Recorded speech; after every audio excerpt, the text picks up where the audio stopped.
Hello everyone. So today we'll be starting with the new topic that is namespace and LEGB rule. Okay. So last session में हमने पढ़ा था recursion and functions के बारे में, और रिकर्शन में हमने कुछ एग्जांपल्स किए थे फिक्टोरियल एंड बाइनरी सर्च के लिए। फिबोनाची की सीरीज़ मैंने आपको होमवर्क में दिया था जो कि मुझे आपको करके दिखाना है आज। ओके, नेक्स्ट है आपका name space and LEGB rule. So name space basically क्या होता है कि a namespace is a container where names are mapped to objects. They are used to avoid confusion in the cases where same name exists in different namespace. Okay, so अभी हमने Python में starting में पढ़ा था, even पहले भी पढ़ा हुआ है कि हम पाइथन में एक ही वेरिएबल के नेम, यानी कि अगर मैंने एक वेरिएबल का नाम लिया है ए, उसी को मैं बहुत बार यूज़ कर सकती हूँ, है ना। बाकी सारी लैंग्वेजेस में हमें ये चीज़ प्रोवाइड नहीं होती कि आप सेम वेरिएबल को बार बार यूज़ करो, आपको हमेशा डिफरेंट वेरिएबल्स यूज़ करने पड़ते हैं, अदरवाइज़ नेम क्लैश का प्रॉब्लम आ जाता है। लेकिन पाइथन में आप एक ही वेरिएबल को डिफरेंट जगह पर यूज़ कर सकते हो। ओके, सो जैसे कि आपने एक फंक्शन बनाया एक ही फाइल के अंदर डिफाइन सम करके, और एक आपने बनाया सब्ट्रैक्शन के लिए, और उन दोनों में ही आपने वेरिएबल सेम लिए, ए कोमा भी लिया सम में भी, और आपने सब्ट्रैक्शन में भी ए कोमा भी वेरिएबल लिया है। ओके, सो सेम फाइल के अंदर डिफरेंट फंक्शंस के अंदर आपने वेरिएबल नेम्स अगर सेम भी लिए हों तो भी कोई प्रॉब्लम नहीं है, क्योंकि पाइथन क्या करता है, जैसे ही आपने फंक्शन बनाया उसके अंदर कोई वेरिएबल आपने डिफाइन की तो उस फंक्शन का एक नेम स्पेस क्रिएट कर देता है। ओके, सो उसके अंदर ही उन वेरिएबल्स का स्कोप होता है, और उस वेरिएबल का पूरा एग्जीक्यूशन उसी के अंदर होता है। और ऐसे ही अगर आपने दूसरा फंक्शन बनाया सेम वेरिएबल्स के नेम के साथ तो कोई प्रॉब्लम नहीं होगा, क्योंकि उस वेरिएबल का नेम स्पेस डिफरेंट होगा। ओके, तो डिफरेंट नेम स्पेस के अंदर अगर सेम नाम भी अगर है किसी वेरिएबल का तो वहाँ पे आपको कोई कन्फ्यूजन नहीं होगा। और जो स्टेटमेंट लिखा है where names are mapped to objects, इसका मीनिंग है आपका बेसिकली कि यहाँ पे जो मैपिंग होती है, जैसे हम डिक्शनरीज में मैपिंग करते हैं की टू वैल्यू, वैसे इसमें मैपिंग होती है names two objects. Okay, names basically हो गया आपका कीज़ और ऑब्जेक्ट्स हो गया आपका वैल्यूज़, है ना। तो इस तरीके से इसकी मैपिंग होती है। जैसे डिफाइन आपने फंक्शन बनाया वन, तो उसकी मैपिंग होगी उसके अंदर जो भी ऑब्जेक्ट्स है, जो भी आपने उसमें वेरिएबल्स डाले हैं, फंक्शंस डाले उसके अंदर, तो वो सारे उसके अंदर मैप हो जाएंगे। फिर दूसरा फंक्शन बनाया उसके अंदर जो भी वेरिएबल ले तो उसके अंदर सारी मैपिंग उसकी हो जाएगी। ओके, तो जिस फंक्शन को आप कॉल कर रहे हो उसी की वैल्यूज या उसी के ऑब्जेक्ट्स उस पर्टिकुलर टाइम पे कॉल होंगे, एक्सेस होंगे, क्योंकि उन दोनों का डिफरेंट नेम स्पेस है। तो ये हमारा हुआ नेम स्पेस का logic. Okay, name space basically होता है कि आपको थियरी वाइज इसको ध्यान रखना है, नेम स्पेस हम किसको बोलते हैं। ओके, लास्ट लाइन लिखिए each function has its on local name space. जैसे मैंने भी बताया था हर फंक्शन आप क्रिएट करते हैं तो क्रिएशन के टाइम पे हर फंक्शन का अपना खुद एक नेम स्पेस होता है। ओके, फिर है नेक्स्ट आपका LEGB रूल। ये आपका बहुत इंपॉर्टेंट भी है और बहुत इजी भी है समझना इसको। सो LEGB के लिए हम LEGB रूल को हम समझते हैं अभी। एल के लिए यहाँ पे एल का मीनिंग होता है लोकल, ई का मतलब होता है enclosed, G is for global and B is for built in. Okay, so यहाँ पे जब आपका पाइथन कोड आप रन करते हैं, सपोज आपने कोई कोड लिखा है आप उसको रन करते हो, तो वो सबसे पहले अपने सपोज़ आपने एक फंक्शन बनाया सम, और उसके अंदर दो वेरिएबल्स आपने कॉल किए सी कोमा डी। ओके, अब वो सी और डी को ऑब्वियसली पहले सर्च करेगा कि सी डी की वैल्यूज़ क्या है, या फिर आपने कोई फंक्शन भी यूज़ किया तो पहले देखेगा कि फंक्शन का मीनिंग क्या है, कहाँ डिफाइंड है। तो वो सबसे पहले जो सर्चिंग करता है वो LEGB रूल, यानी सबसे पहले एल से स्टार्ट करता है। तो पहले वो लोकली सर्च करता है उस वेरिएबल या उस पर्टिकुलर फंक्शन के लिए। अगर उसको लोकली मिल जाता है तो वहीं से उठा लेता है, अगर उसको लोकली नहीं मिलता है तो वो क्या करता है, ई मीन्स एनक्लोज्ड, वो एनक्लोज्ड में जाके चेक करता है।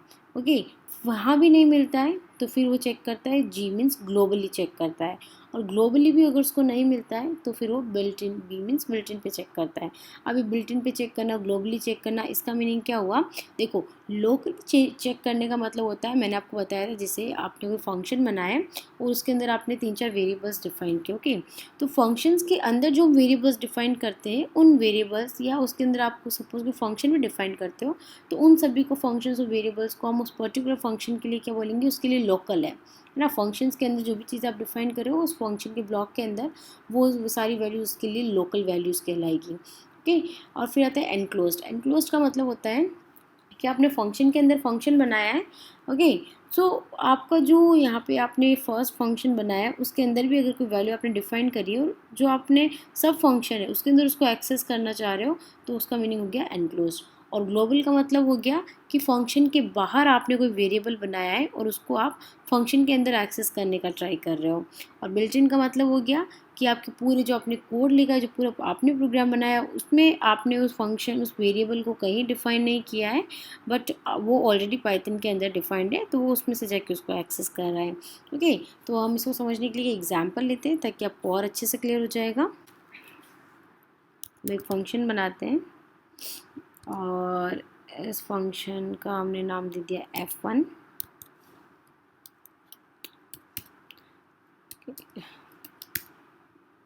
और इस फंक्शन में हम एक वेरिएबल ले लेते हैं ए नहीं, हम पाई लेते हैं ताकि आपको आगे समझाने में इजी रहेगा मेरे लिए।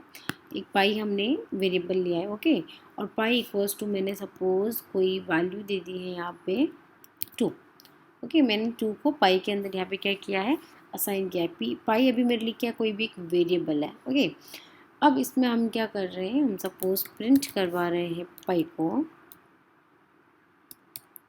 ओके, हमने पाई को प्रिंट करवा दिया एंड देन हम यहाँ पे रिटर्न कर देते हैं और ब्लॉक के बाहर आ जाते हैं। ओके, अब मैं यहाँ पे फंक्शन को कॉल कर रही हूँ, ये मैंने डिफाइन किया है। अब ये फंक्शन कब एग्जीक्यूट होगा, जब हम इसे ऑब्वियसली कॉल करेंगे, हमने फंक्शन में सीखा था।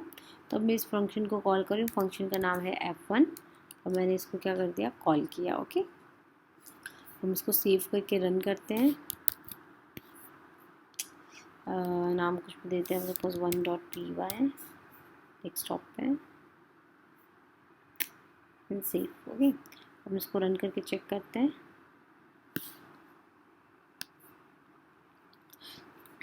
सो रन करने पे आपको क्या आउटपुट दे रहा है, ये 2। Okay, why it is giving us 2, इसमें नन इसलिए आ रहा है आपका क्योंकि मैंने यहाँ पे रिटर्न लिखा था। ओके, सो रिटर्न मीन्स नन यहाँ पे, क्योंकि अगर हमें मैं रिटर्न पाई करती तो ये सिर्फ पाई मुझे देता, तो उसका कोई आपको लोड नहीं लेना, नन क्यों आया है। ओके, सो आपने यहाँ पाई के अंदर 2 असाइन किया और आपने पाई को फिर प्रिंट करवाया, तो 2 था इसके अंदर वैल्यू, तो आपका आउटपुट क्या आ गया यहाँ पे 2। ओके, सो आपने यहाँ पे क्या किया, ये फंक्शन क्रिएट किया और एक पाई वेरिएबल था। ओके, सो आपने जैसे ही पाई को प्रिंट करवाया और जहाँ पे जब आपने फंक्शन को कॉल किया, कॉल करते आपका एग्जीक्यूशन फ्लो जो है यहाँ पे गया, उसने देखा पाई के अंदर 2 है तो उसने आपको 2 करके दे दिया प्रिंट करके। ओके, तो यहाँ पे इस फंक्शन ने क्या किया, सबसे पहले सर्चिंग कहाँ करी, उसने लोकली करी, यानी ये जो आपका f1 फंक्शन था इसी के अंदर इसने पाई की वैल्यू को सर्च किया। एनक्लोज्ड मतलब क्या होता है, फंक्शन के अंदर फंक्शन डिफाइन करना। ओके, तो हम एक फंक्शन बनाते हैं, सपोज f1। इस फंक्शन के अंदर मैंने एक वेरिएबल ले लिया पाई, जिसके अंदर मैं सपोज वैल्यू दे रही हूँ हाई। ओके, इसी के अंदर मैंने एक और फंक्शन डिफाइन कर दिया, सपोज डेफ f2। ओके, इस फंक्शन के अंदर मैं प्रिंट करवा रही हूँ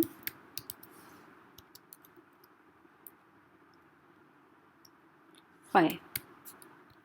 सो इनक्लोज्ड के लिए हम क्या करेंगे, देखो मैंने एक फंक्शन बनाया, क्योंकि इनक्लोज्ड के लिए मैं फंक्शन के अंदर जब फंक्शन होगा तभी बात करेंगे। ओके, सो फंक्शन के अंदर सपोज मैंने एक f1 फंक्शन लिया है, उसमें मैंने कोई वेरिएबल दिया है पाई equals to high.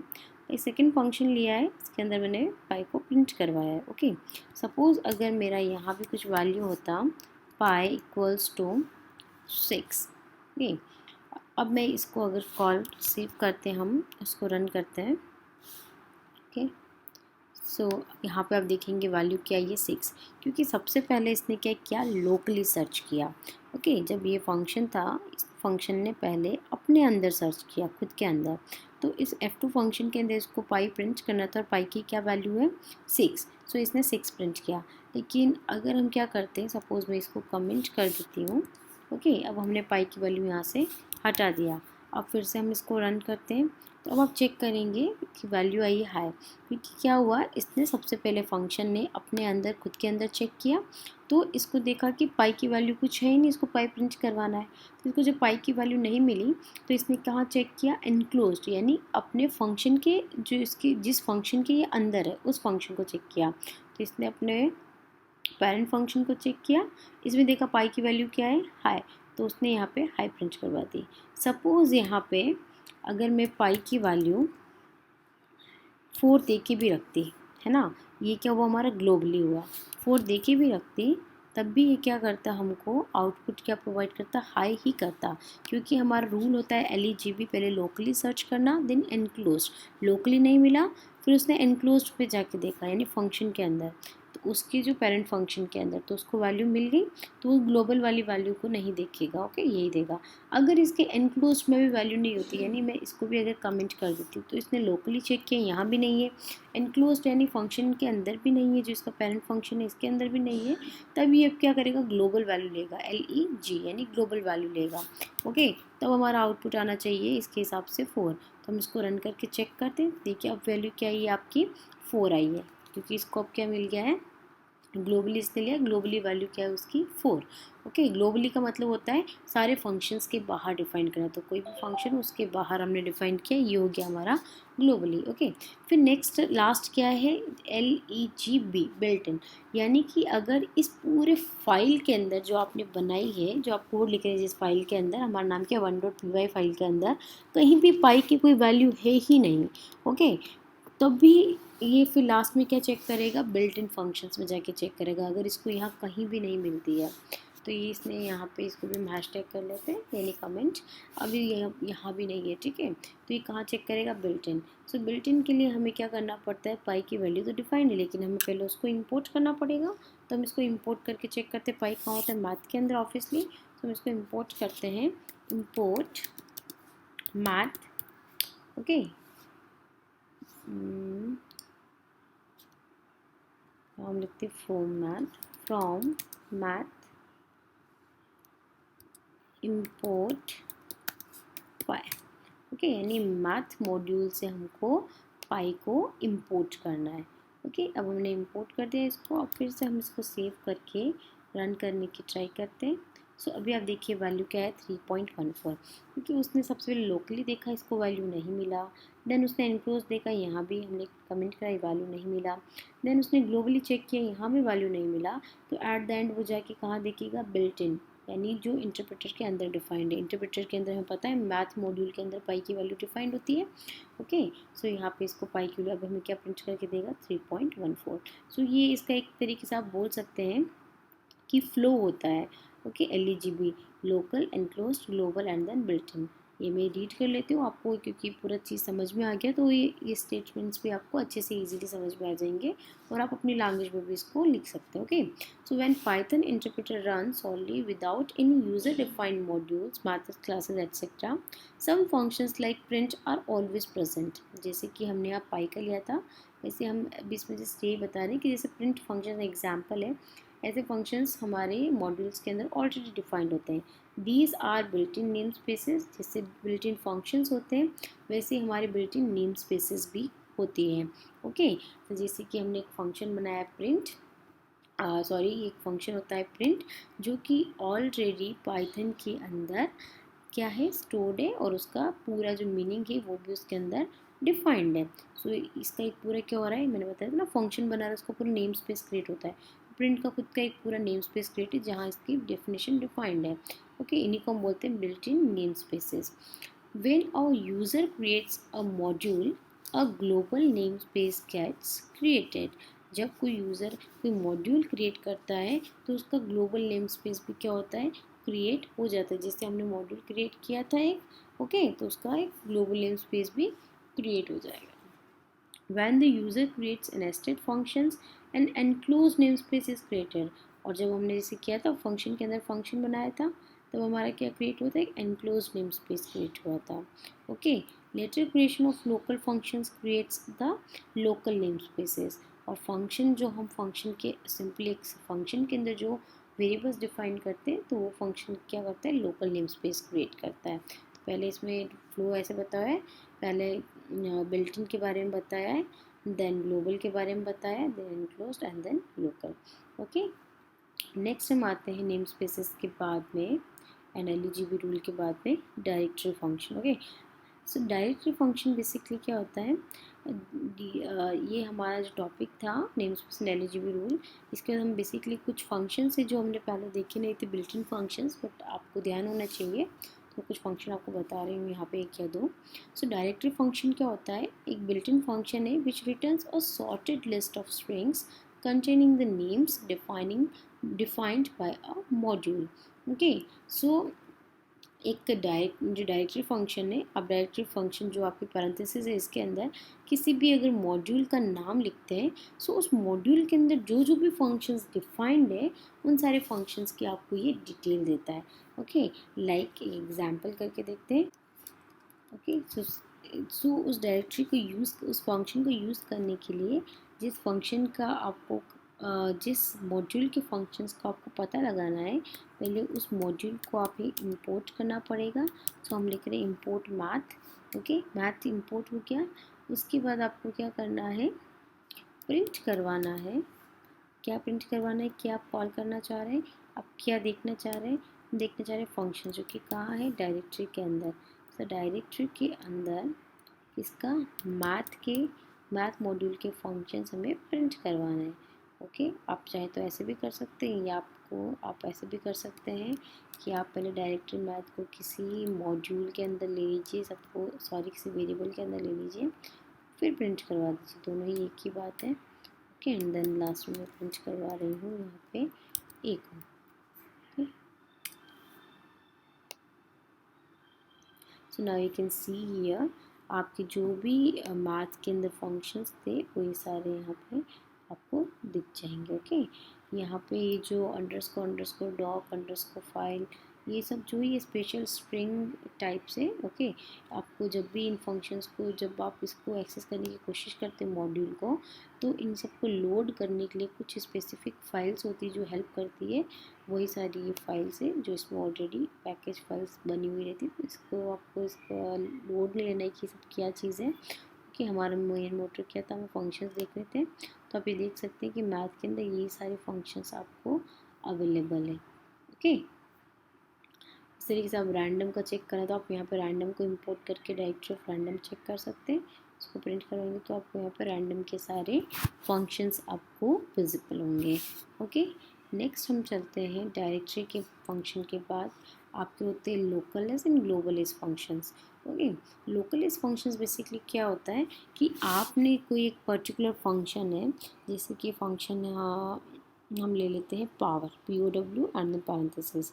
Okay, so उस पावर फंक्शन के अंदर कौन कौन से वेरिएबल्स डिफाइंड है, उसके अंदर क्या क्या वेरिएबल्स यूज़ किए गए, A B C, जो भी वेरिएबल्स डिफाइंड है, या उसके अंदर अगर कोई पर्टिकुलर फंक्शंस और डिफाइन किए गए उसके साथ फंक्शंस, तो उन सबको एक्सेस करने के लिए हम लिखते हैं लोकल लिस्ट। तो लोकल लिस्ट और पैरेंथेसिस के अंदर आप क्या लिख देंगे यहाँ पे, उस फंक्शन का नाम। ओके, सो उस फंक्शन से रिलेटेड जो भी वेरिएबल्स या फंक्शंस उसमें एक्सेस हुए हैं वो सारे आपको दिख जाएंगे। वैसे आप ग्लोबल से उस फंक्शन का नाम लिखेंगे तो उस फंक्शन ने जो जो भी ग्लोबल वेरिएबल्स यूज़ किए, यानी कि अपने फंक्शन के बाहर से कहीं वेरिएबल्स को एक्सेस करने की कोशिश किए, वो वेरिएबल्स आपको दिख जाएंगे। ग्लोबल और लोकल आपको समझ में आ ही गया है कि लोकल वेरिएबल और ग्लोबल वेरिएबल में किसको बोल रही हूँ, जो फंक्शंस के अंदर ही डिफाइंड है सिर्फ वो दिखेंगे लोकल लिस्ट से, और जो फंक्शंस के बाहर डिफाइंड है लेकिन उस फंक्शन में यूज़ किए गए हैं वो आपको दिखाई देंगे ग्लोबल लिस्ट के थ्रू। नेक्स्ट टॉपिक है आपका packages in Python. Okay, so packages जो है बेसिकली क्या होता है, it is hierarchical file directory structure that defines a single Python application environment that consists of modules and sub packages and so on. Okay, so अभी जो मैंने आपको example दिया था फोल्डर वाला, अभी जस्ट मैंने आपको बताया था कि हमारा फोल्डर जो है उसको हम क्या बोल रहे हैं, पैकेज बोल रहे हैं। फोल्डर के अंदर जो फाइल है उसको हम क्या बोल रहे हैं, मॉड्यूल बोल रहे हैं। और उस फाइल के अंदर जो भी हम फॉर्म सेट्स बना रहे हैं, जो हम डिफाइन कर रहे हैं, उनको हम क्या बोल रहे हैं, फंक्शंस बोल रहे हैं। ओके, सो इसी तरीके से आप समझ सकते हो कि पैकेज जो एक हायरार्किकल फाइल डायरेक्टरी स्ट्रक्चर है।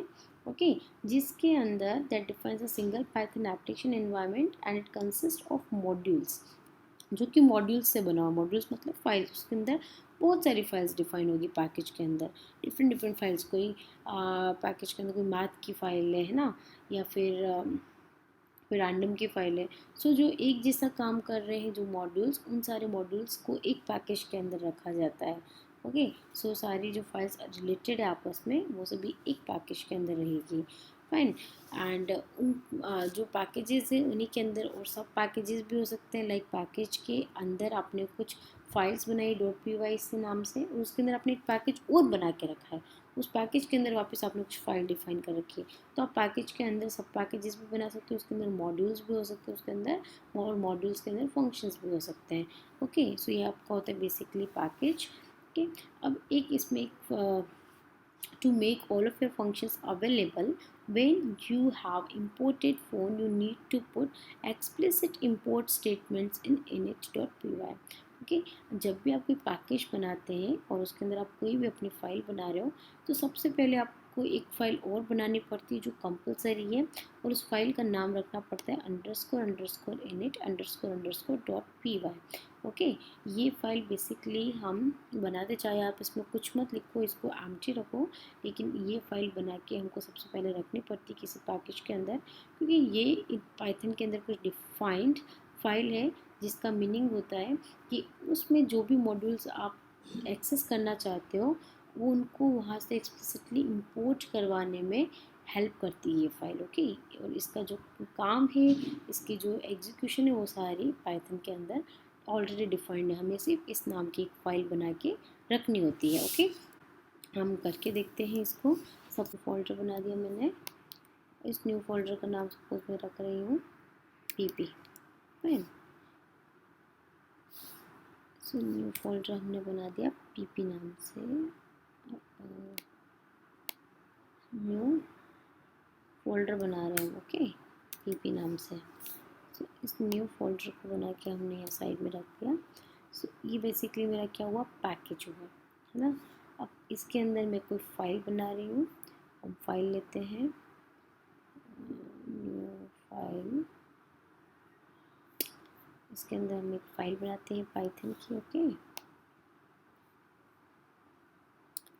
File, new file. इस फाइल के अंदर सपोज मैंने कोई फंक्शन डिफाइन किया मल्टीप्लाई, मल्ट नाम से, और मैं 2 नंबर्स का मल्टीप्लाई कर रही हूँ। ओके, ए इंटू, या हम लेते हैं ए कोमा बी। ओके, इन दोनों नंबर का मल्टीप्लाई कर रहा है, और इसके अंदर हम रिटर्न कर रहे हैं ए स्टार बी को। अब हम इसको सेव कर देते हैं, और सेव हम कर रहे हैं डॉक्यूमेंट्स में, और डॉक्यूमेंट्स में भी हम कहाँ सेव कर रहे हैं इसको, पीपी के अंदर। ओके, उसके बाद मैंने भी आपको बताया था पैकेज के अंदर आप जो भी मॉड्यूल्स बना रहे हैं, फाइल्स बना रहे हैं, उसके साथ एक फ़ाइल और आपको क्रिएट करनी रहती है जिसका नाम होता है init.py। ओके, और वो आपकी कंपलसरी फाइल होती है जो आपको बनानी पड़ती है। ये देखिए इस टाइप से। तो हम फिर से एक फ़ाइल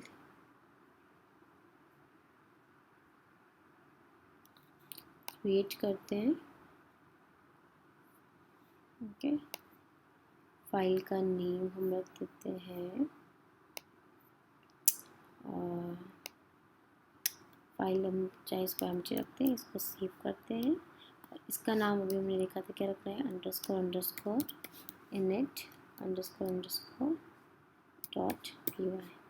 ओके, इसको भी हमने कर दिया सेव। अब आपको सपोज़ ये 1.py के अंदर जो फंक्शन था हमारा मल्ट वाला, मल्टीप्लिकेशन, वो फंक्शन आपको किसी और फाइल में एक्सेस करना है। ओके, आपने कोई और फाइल क्रिएट करी है और उस फाइल के अंदर आपको उसे एक्सेस करना है। आपने कोई और फाइल क्रिएट करी है, कोई और फाइल बना देते हैं अभी, जिसका नाम 2.py रख देंगे हम। ओके, इस फंक्शन के अंदर सपोज़ आप चाह रहे हैं उस मल्ट फंक्शन को यूज़ करना, तो हम कैसे उसको एक्सेस करेंगे, जैसे हमने बिल्ट इन फंक्शंस को एक्सेस किया था, सेम प्रोसेस हम इसमें यूज़ करेंगे। तो हम पहले लिखेंगे फ्रॉम पैकेज का नाम, पैकेज का नाम क्या क्या क्या था, पीपी। ये पीपी पैकेज से मैं इंपोर्ट करवाना चाह रही हूँ। कौन सा मॉड्यूल इंपोर्ट करवा रहे हैं हम, 1.py। ओके, और उस 1.py जो मेरी फाइल थी उसमें से मुझे कौन सा फंक्शन लेना है। अब मैं प्रिंट करवा देती हूँ किसको, मैं यहाँ पे कॉल करूँगी। कॉल किसको करना है मुझे, मल्ट को। ओके, और कॉल करने से पहले मल्ट फंक्शन हम कॉल कर रहे हैं, यहाँ पर हम उसको वैल्यूज दे देते हैं। वैल्यू में दे रही 4,5।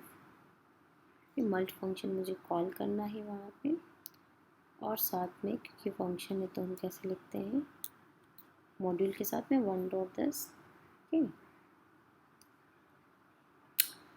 अब हम इसको रन करते हैं। इसको पहले सेव करते हैं 2.py से, and then run it.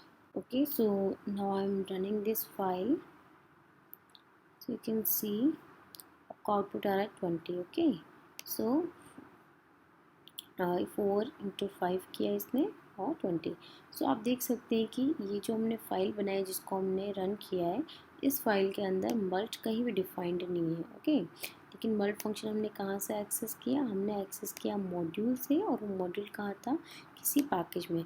मैंने यहाँ पे पैकेज और मॉड्यूल का नाम चेंज किया है क्योंकि थोड़ा कन्फ्यूजन हो रहा था 1-2 नेम से। तो मैंने पैकेज का नाम रखा है माई पैकेज और मॉड्यूल का नाम रखा है सम अंडरस्कोर मॉड्यूल। ओके, और वही चीज़ मैंने फाइंडर के अंदर मतलब अपने जहाँ भी हमने सेव किया था वहाँ भी चेंज कर दिया है।